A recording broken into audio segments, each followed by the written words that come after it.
Meu nome é Zilmar Ziler Marcos, estou aqui sendo entrevistado e durante essa entrevista aparecerão informações adicionais para desenrolar o que há de pertinente no momento referente à minha história, o que possa ser chamado de história, né? A história de uma pessoa é a composição de uma porção de capítulos que eles são entrelaçados ao longo da vida. É isso aí. Meu nome é Zilmar Ziler Marcos, eu nasci em Franca. Embora não seja um autêntico francano, porque fui até lá para nascer no ventre da minha mãe. Eu nasci, um mês depois, ela voltou para onde morávamos, que era Itararé. De modo que Franca, eu fiquei lá um mês apenas, mas está no registro que eu sou francano. Ao longo da vida, eventualmente, chegou o momento de escolher uma profissão. Falei ao meu pai, eu queria ir para São Paulo estudar artes, teatro, o que seja. Ele disse, não tenho condições de te manter lá.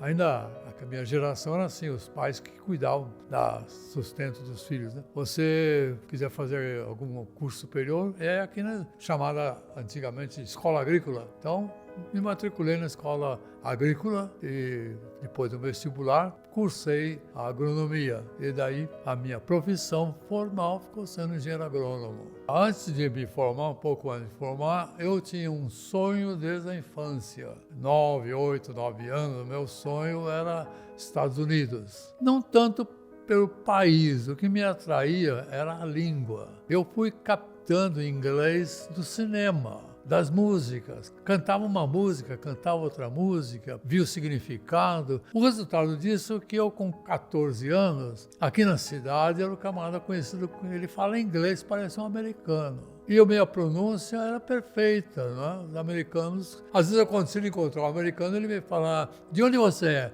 Eu falei, eu sou daqui mesmo. Não, sim, você está aqui, mas você veio de onde? Você tem um sotaque, você veio de Virgínia?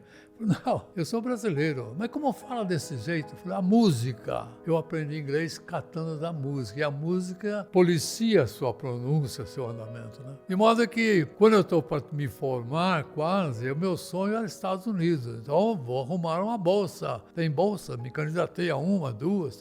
Às vezes ia bem, mas não pegava bolsa. Eventualmente ganhei uma bolsa para ir aos Estados Unidos fazer um mestrado, já continuando na carreira de engenheiro agrônomo. Mas ao lado, a motivação era os Estados Unidos. Então vou para os Estados Unidos fazer o mestrado no Texas. E lá, além do mestrado do Texas, eu colecionei o que representou preencher as minhas ambições, meus desejos, minhas vontades. De modo que eu circulei pelos Estados Unidos muito, principalmente em palestras, porque logo a pessoa identifica, esse camarada fala, ele fala. Então, muito frequentemente me levavam numa igreja para fazer sermão, numa colégio para fazer uma palestra. E para mim estava muito bom, eu estou lá fazendo aquilo que era o sonho, né? Paralelamente, o que sustentava o sonho é um bom desempenho no mestrado. Eu fiz realmente um bom desempenho no mestrado, defendi a minha tese e no final da defesa de tese, a firma que deu a bolsa comprou uma fazenda em Presidente Prudente e mandou lá um americano, que ia ser o diretor da fazenda, para entrevistar aquele brasileiro que estava lá estudando, fazendo mestrado, para levá-lo talvez contratado já para trabalhar na fazenda dessa Anderson Clayton, né? Então, quando eu terminando o meu mestrado, já estava engatado num emprego no Brasil, na fazenda Pagador, chamada naquele tempo, né? De modo que eu preenchi as minhas ambições e, ao mesmo tempo, aquilo que garantiria a realização das ambições, que seria a minha profissão, né? Quando eu cheguei da viagem, onde fiz lá o mestrado no Texas, fui à firma, já confirmar o contrato que tinha para ir trabalhar na fazenda, né? E era uma fazenda que foi inaugurada para ser produtora de sementes de oleaginosas. Tinha finalidade bem específica. Mas quando eu cheguei de viagem, eu fui à agronomia, a Exalc, visitar alguns professores, 3 deles. Guido Ranzani, de solos, Pimentel Gomes, de matemática, e Eurípides Malavolta, de química. fui visitá-lo, como vai? Eu tinha me dado muito bem com eles como aluno, né? Então, ô Zilmar, você por aqui, eu vi que você voltou dos Estados Unidos, conversamos. E disse, pois é, o que você vai fazer? Eu vou trabalhar numa fazenda da São Cleiton. Ah, muito bem, então, mas as portas estão abertas, viu? Tal. Muito obrigado, parabéns. Tal. Então eu fui para a fazenda e trabalhei lá na fazenda. Foi uma tentativa mal planejada, porque não encaixou bem na tradição brasileira, na tradição dos chefes da firma brasileiros, entende? Então o que aconteceu foi que a fazenda, que deveria levar 15 anos para soltar o primeiro saco de sementes selecionadas, criou muito ciúme dos demais funcionários, porque esses técnicos lá da fazenda, eu inclusive, eram muito bem pagos, mais do que o agrônomo comum da São Cleiton. Então começou a haver muita encrenca interna, como toda firma tem, né? E o resultado disso foi que o prestígio da fazenda foi diminuindo, o interesse foi diminuindo, chegou ao ponto que os dirigentes acharam que melhor era fechar a fazenda. E vai fechar a fazenda, e por questões trabalhistas e questão de como é que manda embora, tá? Como é que despende uma pessoa, foram dispensados na mesma ordem que foram contratados. Então, o diretor da fazenda, que era um alemão, mais casado com uma americana, ele iria voltar para os Estados Unidos. Ele chamou na sala dele os técnicos da ocasião, que nós estávamos em 5 técnicos lá, disse a eles o destino de todas as atividades que eu tinha. O trabalho do Zilmar no Paraná passa para você, o trabalho do Zilmar lá com o japonês passa para você, tal. E vocês sabem o que fazer. Agora, por favor, queiram sair que eu quero conversar com o Zilmar. Eles saíram da sala pensando que o cara ia me dizer que eu seria o novo diretor. Eles pensaram isso. Eu não. Eu falei, tem alguma coisa estranha aí, né? Eles saíram, ele olhou para mim e disse, você está dispensado. Eu disse, eu tenho que ir a São Paulo assinar alguns papéis. Ele falou, sim. Então, a passagem eu pago ou você paga? Eu falei, não, nós pagamos. Então chama o chefe do escritório, manda comprar uma passagem que amanhã eu estou indo a São Paulo acertar a conta. Eu falei, não tem pressa, você pode... A pressa agora é minha, não sua. Eu estou aguardando esse dia há pelo menos uns 6 anos. Eu fui a São Paulo de avião, mas cheguei lá, não fui à firma. Peguei o ônibus, vim para Piracicaba. Fui na casa do Guido Ranzani, que aliás está sendo homenageado agora, né? É um livro sobre a vida dele. Fui na casa do Guido Ranzani, bati palma, cheguei na casa dele e olhou para mim e falou, tá na hora de recolher?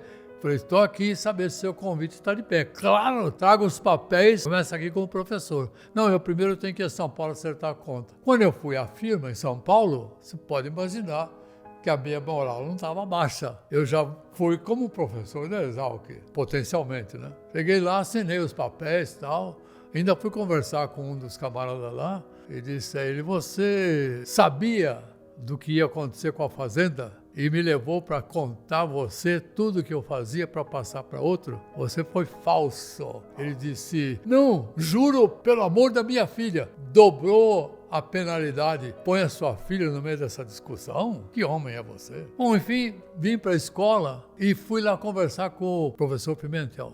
Ô Zilmar, prazer em vê-lo. Que deu essa visita? Professor Pimentel, o senhor havia me feito um convite para trabalhar com o senhor, mas eu mexi com solos, não com matemática, eu vou aceitar o convite do professor Ranzani, mas queria lhe dar uma satisfação.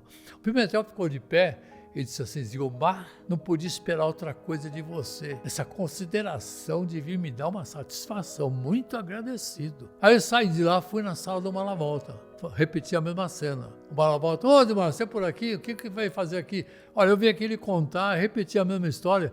Ele olhou, é isso? Já falou, baixou a cabeça e continuou escrevendo. Então, o Guido Ranzani é que me deu a guarida e fiquei, a partir de outubro de 63, professor da Exalc. E fui me envolvendo em matérias, dando aulas e tal. Mas acontece esse interessante, né? Eu olho agora, eu vejo como que eu fui buscando onde teria campo nas humanidades. Eu dava aula, dava minhas aulas, eles me consideravam bem como aula, professor, sua aula e tal. Eu fui paraninfo em formatura 3 vezes. Fui paraninfo da turma de 87, a turma de 98 e a turma de 2012. de modo que me desincumbi bem como professor. Mas havia coisas que me preocupavam. Houve um ano que o professor Molina e Carlos Sodero produziram um trabalho analisando a origem dos ingressantes. E naquele ano, 60%, mais ou menos, dos ingressantes vinham da capital. O que sabem de campo, de fazenda? Isso é uma coisa que me preocupava, né? Então eu pensei, nós deveríamos ter uma disciplina que apresente para o ingressante, que é engenharia agronômica. O nome ficou sendo, na proposição já era Introdução à Engenharia Agronômica, mas levou 10 anos para a escola aceitar. Eu ia lá com o diretor, conversava, explicava, falava, defendia a ideia, tudo. E assim foi. Foi com o Humberto de Campos, que um dia me chamou e disse, escuta, eu vejo você falar tanto dessa disciplina, me conta os detalhes. Expliquei para ele que era uma disciplina com a finalidade de mostrar ao ingressante que é esse engenheiro agrônomo. Ele falou, pois é, mas você tem essa ideia, deve ter tido alguma inspiração. A minha inspiração foi a seguinte, eu dava aula para o primeiro ano, a bichada está toda lá na minha sala, 100 alunos, né? Eu perguntava, quantos aqui conhecem um médico? Eu. Quantos aqui conhecem um dentista? Eu. Quantos aqui conhecem bancário? Eu. E quantos aqui conhecem um engenheiro agrônomo? Vocês querem ser engenheiro agrônomo e não conhecem nenhum? Pois eu coloquei no meio da sala, está sentado aí. Ele está aí com a carteira de anotações do lado. Aí o pessoal olhou, era o Samuel de Oliveira Lima, formado em 57. Eu coloquei o Samuel de propósito no meio da sala. Você tem que conhecer alguém da profissão. O médico sempre conhece médico, o dentista conhece médico. Então essa disciplina teve a intenção de apresentar a engenharia agronômica. E para melhor apresentar, eu separei uma área ao lado do pavilhão da agricultura, que seria equivalente a meio hectare, 5.000 metros quadrados. Dividi em pequenos canteiros de 2 por 5 e cada aluno ingressante eu dava um saquinho de semente e falou, faz sair uma plantinha do seu canteiro. Não interessa a técnica, interessa o seu cuidado, o seu zelo. Não vou dar nota pela sua capacidade agronômica. É ingressante, né? Vou dar nota pela sua atenção, seu capricho. E no final do semestre, eu convidava 10, 12 professores para assistirem aqueles ingressantes contar o que eles haviam feito no canteiro. E os professores já faziam perguntas, isso aqui, e criavam. Então, algum colega me dizia assim, muitos me disseram a mesma coisa. Esse negócio dos seus canteiros eu acho formidável, viu? Porque eles logo põem a mão na massa, né? Põem a mão na terra. Eu falei, você não percebeu a finalidade. É didática. Como didática? O aluno ingressante que vem da cidade não tem pergunta para fazer em aula. Isso aqui é para gerar a coleção, o repertório de perguntas, para ele soltar nas aulas. E se ele não soltar nas aulas, o aluno está assistindo uma aula do professor que está dando aula de adubo, por exemplo, o professor está falando, olha lá minha pergunta, olha, ele está respondendo a minha pergunta. A emoção do aluno, ele registra isso, sem que ninguém precise falar para ele, presta atenção nas aulas. Então, a finalidade dos canteiros era gerar o repertório de perguntas daqueles ingressantes. E certamente funcionava. Infelizmente, a escola nunca percebeu isso, nem tampouco os colegas perceberam. Porque quando eu me aposentei, o que aconteceu com a disciplina? Passou para outro. Você passar no lugar dos canteiros hoje lá, é uma buraqueira, não tem nada mais lá. Alguns falam, né? Poxa, professora, os canteiros, né? Então acontece isso, que você encontra no campo de atividade mais variado onde está o componente que o inspira. No meu caso, era pessoas. Eu posso dizer que a resposta seca é essa, né? Eu sou o autor da letra e da música do hino. Eu só mostrei o hino quando ele estava pronto. Então não tem interferência de ninguém. Eu achei que devia ter um hino, então eu vou trabalhar o hino. Mas como é que eu não sou músico, não? Então eu pensei, olha, o hino deve ser curto, deve ter 2 estrofes pequenas, um estribilho pequeno, deve falar da missão da escola, da missão dos formandos, deve ter um toque suave de espiritualidade, discreto, que passe despercebido. Estou pensando que para a pessoa cantar e ficar agradável de cantar, a colocação das vogais, que é algo que eu já tinha pensado antes sobre esse assunto das vogais, né? Eu não colocava vogal I no agudo, nem a vogal O no agudo. Ele saiu correndo e deu dó, esganiçado, né? Usa a vogal A, ela é tanto grave como A, né? Então, a posição das vogais, tá? Tanto é que eu comecei a lidar com a melodia antes da letra. Então, achei uma melodia que tem que ser uma melodia que você canta uma vez e a pessoa já canta junto com você. Se você vai cantar uma melodia aqui, o pessoal canta outra vez. Como, por exemplo, abrindo parênteses, contratar 2 maestros para compor o hino da Universidade de São Paulo. Ninguém canta, porque eles compuseram algo que é musicalmente, não sei o quê, mas ninguém canta aquilo. Então, eu montei a letra com a música, a minha esposa ajudou a achar as notas do piano, e aí pusemos num papel as bolinhas dentro da pauta, sem divisão cromática, só as bolinhas, estão aqui para não esquecer mais. Com isso na mão, eu estou pensando agora o que eu vou fazer isso, não é? Será que eu faço? Eu convidei o Hélio Malfinato, que eu queria mostrar algo para ele. Ele falou, o que você quer mostrar? Lá na escola, eu te conto lá na escola. Bom, chegamos na escola, o Hélio é meu amigo de sempre, né? Entrei no carro dele e ele falou, o que você quer?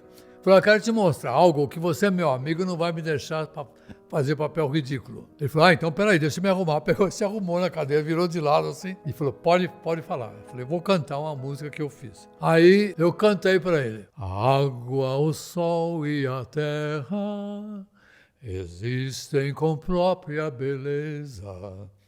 As plantas silentes e sempre sustêm o equilíbrio dos ciclos da natureza.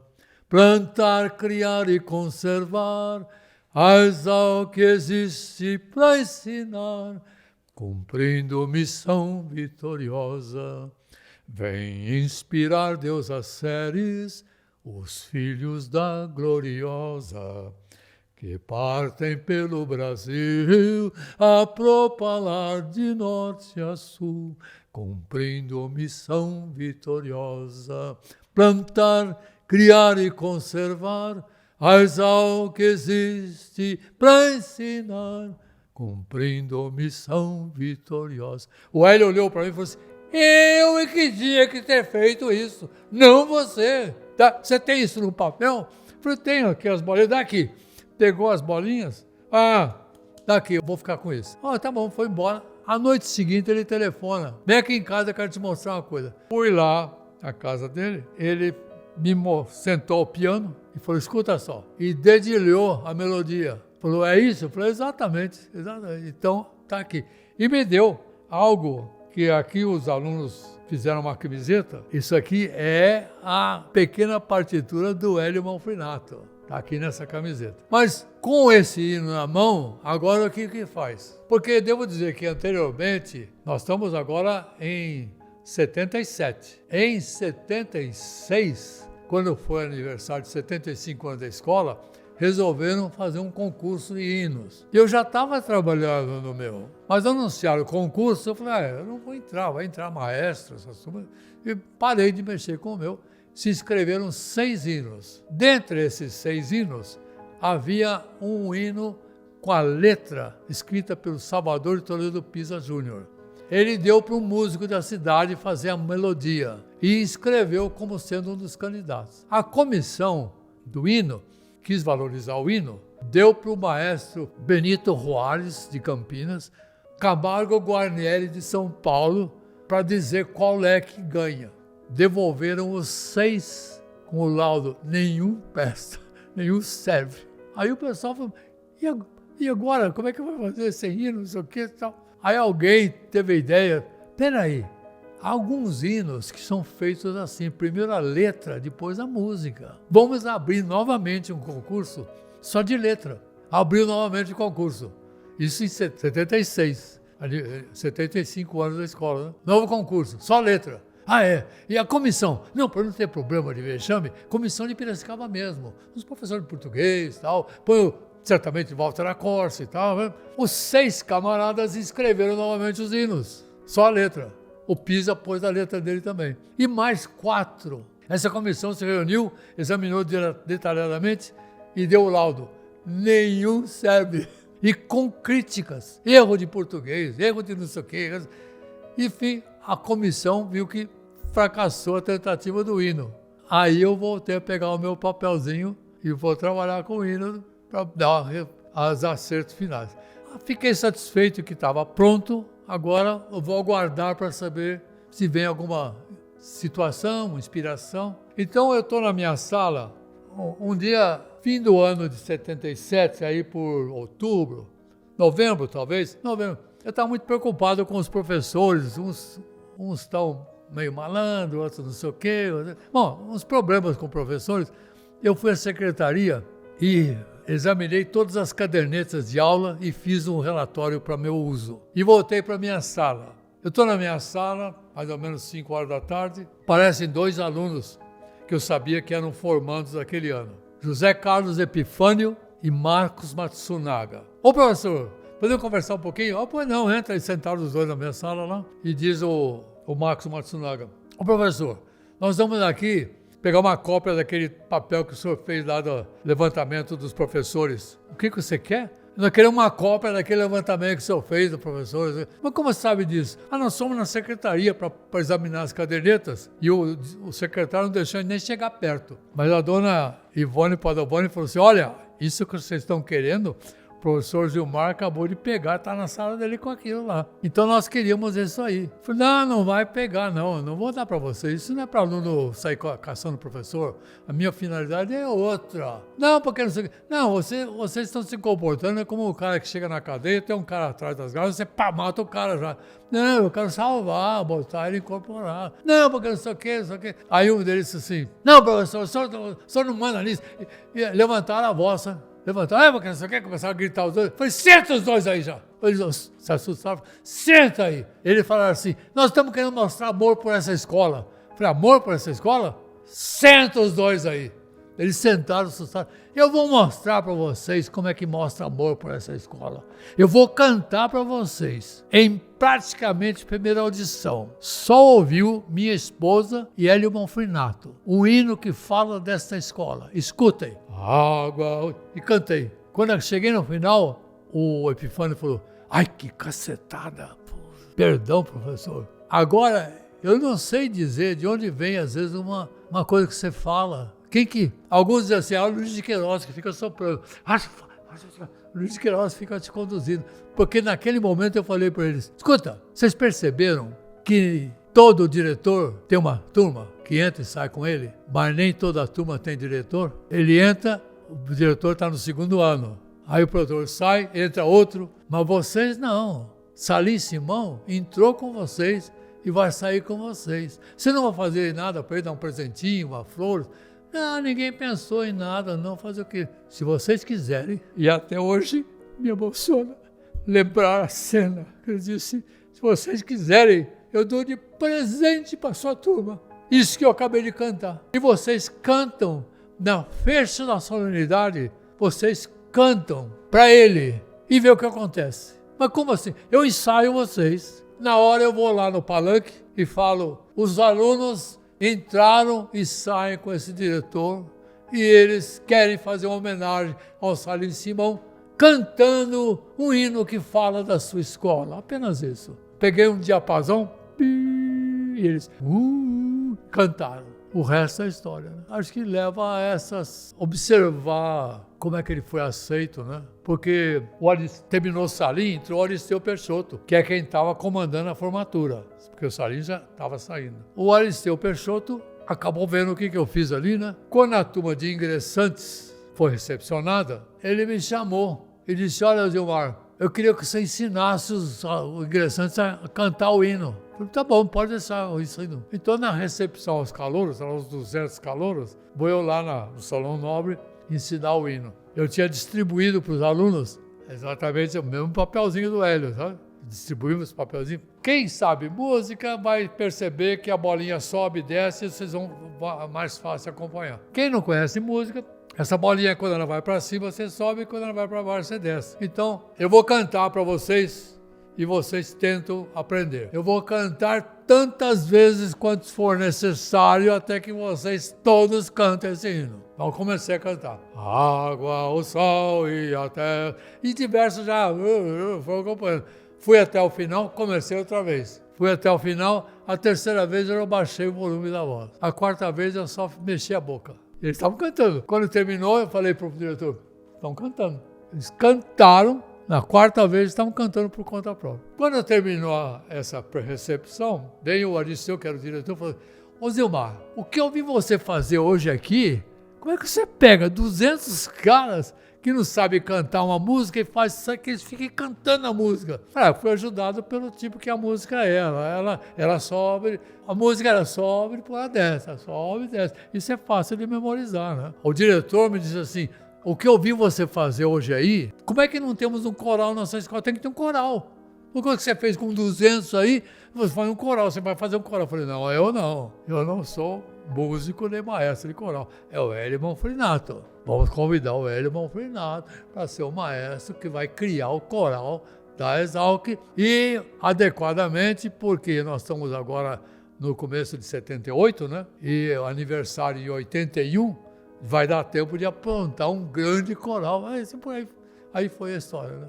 É curioso que no dia que eu fui apresentar com os alunos, estava combinado com o João Barbosa, que era o secretário, que ele falasse para o diretor para me dar a palavra, depois que acabasse toda a formatura. E naquele dia o ginásio estava cheio de gente e houve 9 discursos, a plateia estava que não aguentava mais, 9 discursos de papel na mão, e desses caras que faz discurso com muitas folhas, e pega a primeira e põe por trás, né? Você nunca sabe se já falta muito ainda. Depois de 9 discursos, o diretor disse, agora antes de encerrar, o professor Zilmar tem uma palavra. Atrás de mim estava o Arquimedes Dutra, atrás de mim estava o Arquimedes Dutra. Quando ele falou, professor Zilmar tem a palavra, ele falou, mais uma, não aguento mais. Aí eu olhei para ele, fiz um gesto assim para ele, fui lá, com o João Barbosa, que era o secretário que estava do lado, me deu um papel qualquer, ele me deu uma folha de papel, eu passei pela mesa, falei, doutor Salim, aguenta firme que é com o senhor, viu?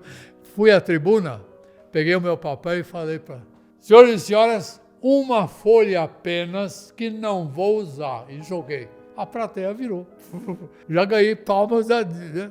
Aí eu disse, os alunos vão apresentar uma música para o Salim Simão, e assim foi a primeira apresentação do hino. Não, eu não posso dizer assim, porque é uma pergunta que, quando eu digo isso, eu falo, olha, nesse momento eu sou formação protestante. Nesse momento eu não sou nem protestante nem católico. Eu tenho uma veiazinha espírita. Como eu serei lembrado, eu quero, depois de morto, ficar espiando como é que eu estou sendo lembrado. Aí, puxa vida. Essa camiseta aqui, a turma formada em 78 e 40 anos de formado, eles produziram essa camiseta. E me deram a camiseta com o nome na manga, tá bom, bonito, né? E aqui a partiturazinha. A outra camiseta, a turma de 87, me convidou para Paraninfo também, escolhe como Paraninfo. E aí eu pensava, tem que fazer alguma coisa para marcar, né? Porque geralmente os professores que são convidados como Paraninfo, eu vou perguntar, você foi Paraninfo, o que você fez? Eu fiz um discurso. Perguntar, você foi Paraninfo, o que você fez? Eu fiz um discurso. Você não fez nada para os alunos, para marcar? Não, fiz um discurso. Eles não querem nada, é um discurso. Não, eu já tinha sido, nunca havia sido convidado para Paraninfo, era a primeira vez, 87. Não, tem que fazer alguma coisa. Fiquei lidando. No fim, é difícil de reproduzir a história completamente, mas pensei em dar uma camiseta para eles. Vou dar uma camiseta de 87, tal. Mas por que na camiseta? Né? Por quê? Por A Encarnado? Mas isso é muito comum, todo mundo põe A Encarnado. Aí me lembrei que quando eu era aluno, em 52, o professor Pisa falou na aula de que tinha um bicho que tinha o A no próprio bicho. E eu lembrei, mas que bicho que era? Olha, eu estou falando isso em 87, hein? Eu me lembrei que em 52 ele falou de algum bicho que tinha e tal. Eu fui conversar com ele. Professor Pisa, como vai? Me dava muito bem com ele. Então, o Marquinhos, ele fala, Marquinhos, o que você veio fazer? Não, queria lembrar que o senhor falou de um bicho que tinha o A. Sim, tem um bicho, sim, uma aranha. É uma aranha que tem o A nas costas da aranha. É dela mesmo. Mas a aranha, é só que não é vermelha, meio marrom e tal. Tá aqui, eu abri a gaveta, gaveta, pegou uma separata de uma publicação de zoologia, abriu, tá aqui, fotografia da aranha. Eu olhei, uma aranha pretinha, tal, com aquele ar nas costas. Só que a barra do ar, como circunflexo para baixo, né? E a da aranha para cima. Mas é a aranha. A mesmo ar, dele assim. Falei, puxa vida, professor Pisa, posso tirar uma fotografia? Não, leva, isso aqui está aqui mais de 60 anos, leva para você. Eu levei aquilo lá e com um pantógrafo, sabe o que é pantógrafo, né? Com um pantógrafo, eu passei o desenho da aranha para uma folha desse tamanho assim. Aí eu olhei e falei, vamos melhorar essa aranha. Dobrei um pouquinho mais a pata, dobrei outra pata e tal. Peguei a barra do ar, baixei e tal, e fiz uma aranha vermelha e preta, né? Fiquei aquela aranhona grande e falei, essa aqui vai ser a camiseta deles. Mas o bom seria que, como é que eu vou pagar a camiseta, né? Aí eu fui na AgroSéries falar com o Gilberstein, que foi meu aluno, contei para ele toda essa história, né? E disse, você não quer dar a camiseta de presente? Bota lá a AgroSéries como propaganda. A história é um pouco mais complicada, tá? Mas eventualmente ele me telefona, pode vir buscar. Eu fui lá buscar uma caixa com as camisetas. E na preparação para a colação de grau à noite, em que faz o ensaio, eu levei as camisetas e falei para os alunos, um presente para vocês está nesse envelope aí, cada um com o seu envelope. Pode abrir. Abri o envelope, pá, essa camiseta, né? Só essa camiseta aqui não é exatamente igual a deles. A aranha está aqui na manga, mas o desenho é o meu desenho ainda, sabe? Exatamente o desenho que fiz é esse aqui. Porque ele fez a camiseta nas costas, bem grande. E no dia da formatura, os alunos, de propósito, vestiram a camiseta ao contrário. E quando termina a formatura, eles cantam o hino. E aí eu gritei da tribuna, nós temos a ode, nós temos o hino. E agora nós temos a mascote. Eles abriram a boca assim, aquela aranhona, né? Com a ideia de que isso pegasse, né? Um dos formandos, que era um japonês, alpinista, subiu na caixa d'água, pintou o ar e pintou a aranha pendurada. Já viu isso lá? Esse japonês é dessa turma, que ele pintou o ar e pintou a aranha. E isso já foi pintado, repintado, de vez em quando ele vai lá, pinta outra vez, pinta outra vez. Então, o que aconteceu? Com a ideia de que pudesse editar aquela descoberta do professor Pisa lá em 52, que era uma aranha que tem. E se essa aranha, que está representada aqui desse tamanho, e na camiseta era desse tamanho, a coitadinha é do tamanho da unha do polegar. Ela é pequenininha. E daí o que sucedeu é que com o tempo começaram lentamente a usar a figura da aranha ao longo dos anos, um pouco mais. Então, hoje em dia, você vê com frequência a aranha. Naquele concurso de hinos, o professor Pisa fez uma letra e chamou Hélio Monferrato e eu para ouvir a letra dele. Isso lá em 76, né? Fomos na casa dele, ele pegou o papel e falou para mim, olha, Marquinho, leia você. Me deu o papel, eu li 9 estrofes de 4 linhas. Isso é a sua proposta? Essa é a proposta para hino. Ah, que bom, só vai entrar no concurso. Ah, que bom, tá? Só vai ganhar. Pisa. Quando nós saímos da casa dele, o Hélio falou, o que você achou? Falei, Hélio, ninguém vai cantar um hino que tem 8 estrofes e não tem estribilho. Não vai acontecer, né? E daí eu já falei sobre o concurso e tal, ninguém pegou, né? 76, 77, acabou tudo. O doutor Pisa não ficou satisfeito com a história e tal. Aí passou 76, 7, 8. Em 81, a escola iria completar 80 anos. O Liceu me chamou para fazer o programa da solenidade. Eu montei uma cerimônia que iria inaugurar o coral também. Não só iria inaugurar o coral, deveria ter um discurso dos 80 anos. Né? O Ariceu, que era o diretor, me disse, quanto ao discurso, não tem discussão, você que faz. Eu? Não, você que faz o discurso. O discurso é seu. Eu não vou descrever para você como a aflição que eu tive para montar um discurso, porque eu pensei, que será que o Luiz de Queiroz falaria se ele aparecesse aqui nesse aniversário? Aí foi esse espírito de pensar que Luiz de Queiroz parece baixar ali. Eu pensei, seria interessante isso, né? Então eu comecei a montar um discurso do Luiz de Queiroz, o que falaria nos 80 anos da escola dele. Eu vou ler esse discurso na cerimônia, no fim da cerimônia, que teve coral, tem um monte de coisa, né? Eu vou ler esse discurso. Aí eu pensei, como é que eu vou começar? Aí lembrei da frase que está na pedra lá do túmulo. Lá está escrito, o teu monumento é a tua escola. A parte teatral que eu tenho meio embutido em mim, é que explica por que razão eu tive a ideia de inverter essa frase. E eu não vou começar com a tua escola é o teu monumento, porque eu não quero a palavra escola, eu quero a palavra monumento. Então eu inverti a frase.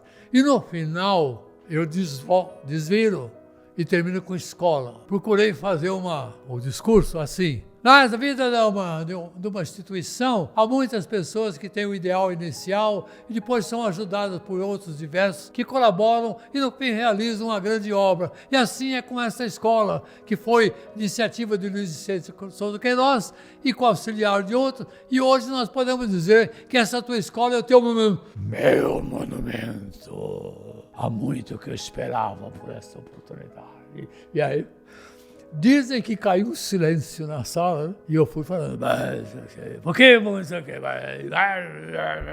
E no final, quando eu cheguei no final, então agora eu me despeço, mas estarei sempre aqui, porque essa escola não é só minha, é de todos nós. Seriam essas palavras que Luiz de Queiroz teria para nós? Mas para ele nós temos a seguinte, agora eu vou inverter. Mas antes, para inverter, porque eu fui lembrar que a letra que o Pisa fez para hino, que não teve chance, eu fui lá nas atas da escola procurar onde é que está registrada essa letra. Porque o Dr. Pisa, no fim daquele ano, inconformado com o fracasso do hino, na reunião da congregação, ele falou, peço licença, que eu quero ler a letra que eu fiz para hino, que não ganhou em nada, mas eu não posso deixar de ler. Eu quero ler. Pegou e leu. Quando ele acabou de ler, o Pimentel falou que conste em ata. Aí passa o papel para ata, registrou em ata. Eu agora, lá em 81, eu vou lembrar disso, vou lá com o João Barbosa e falar, João, onde é que está? Quer ler a letra da ata? Peguei a letra. E nesse discurso em que eu volto a falar, seria Luiz Queiroz, seriam essas palavras? Para ele nós temos o que está escrito na pedra. O teu monumento é a tua escola. Ó escola nascida no monte, joia rara de fino labor. Este nome que trazes na fronte é o nome do teu sonhador. Do que teve feliz privilégio Paulo Anchieta, de ampla visão, de prever na montanha um colégio que crescesse por toda a nação. Dessa escola, por ele sonhada, e dos jovens que ela vem ter, eis que surge a legião denodada de uma gente que aspira a vencer. Cavaleiros que odeiam a guerra, bem armados de sãos ideais, converteram o humo da terra na pujança dos seus cafezais. Ó escola, ó flor da montanha, ó insígnia Luiz de Queiroz, tua história é uma força tamanha que nos faz avançar mais veloz. Tua vida, o passado escreveu.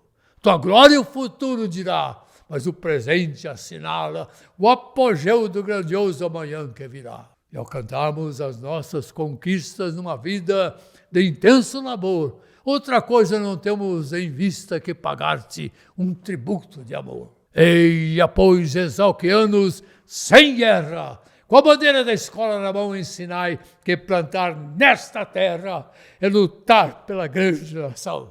Essa era a letra que o Pisa propôs como hino, virou a ode a Exalc, que todo mundo recita, declama. Os veteranos obrigam, bichada, tem que aprender, tem que aprender. Em todas as cerimônias está lá a ode do Salvador de Toledo do Pisa Júnior. Só que quando eu pensei em fazer isso nesse discurso, eu fui à casa dele, fui lá, doutor Pisa. Ô, Marquinhos, vai, a letra que o senhor fez para o hino, pois é, aquilo, já não quero nem saber daquilo, porque isso aqui... Eu falei, mas sabe o que é, doutor Pisa? Se o senhor autorizar, eu queria apresentar, não com letra de hino, porque desde o primeiro dia que eu ouvi, isso é um poema épico, é uma ode, e eu quero recitar no encerramento do discurso do aniversário da escola, agora, semana que vem, eu queria a sua autorização. Não, claro, mas antes eu quero que o senhor escute. Pois não, como é que vai ser? Eu falei, o senhor senta naquela sofá, eu vou declamar daqui. Ele sentou, o doutor Pisa já estava com mais de 80, né? Então eu declamei para ele. Eu levantei, ele levantou, saiu correndo. Helena, vem ouvir que coisa linda que eu escrevi. Esse foi outro. Eu tive um elogio do Hélio quando disse do hino, eu devia ter feito isso, e o doutor Pisa escutar e dizer que coisa linda que ele escreveu, né? Veio ele com a esposa, né? E falou, ela sentou e falou, fale outra vez para ela ouvir. Eu falei outra vez. Então a ordem ficou. Uma pessoa da minha idade, com 87 anos, raras vezes tem a oportunidade de fazer algum relato de algo que foi marcante na sua própria vida. Realmente fica sendo critério de quem está falando, que é que marcou, né? Não é ao critério do ouvinte. Ao critério do ouvinte fica a paciência de ouvir. E por isso eu agradeço a atenção que possa ter recebido, merecido, dos que ouviram e viram essas fisionomias falantes. Muito obrigado. Plantar, criar e conservar as ao que existe para ensinar, cumprindo missão vitoriosa.